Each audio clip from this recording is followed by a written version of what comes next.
Par eux, nous pouvons dire qu'avant tout armistice, la France a été libérée par la puissance des armes. La guerre est finie, reste à gagner la paix. Nous ne pouvons oublier le courage et l'abnégation de nos valeureux aînés tombés au champ d'honneur. Toutes ces générations venues du monde entier, qu'elles fussent européennes, africaines, américaines, asiatiques ou océaniennes, se sont battues pour un idéal de paix, de liberté et de fraternité. De cette première guerre mondiale, qui a causé des millions de victimes, ne résonne plus aujourd'hui que le rappel de l'indicible souffrance endurée par l'ensemble des belligérants et leurs familles, une souffrance faite de cauchemars, de privations, de souffrances et de deuil.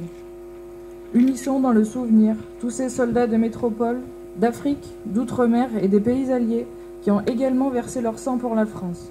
Une France qui sortira terriblement meurtrie de cette guerre.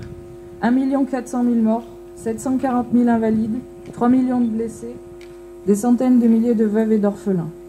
En ce jour de commémoration, l'Union française des associations de combattants et de victimes de guerre en appelle à la conscience et à la mémoire de chacun afin que l'acceptation du sacrifice suprême et l'espérance qui habitait toutes ces victimes inspirent nos actions en faveur de la paix, de la solidarité et de la fraternité. Vive la République et vive la France!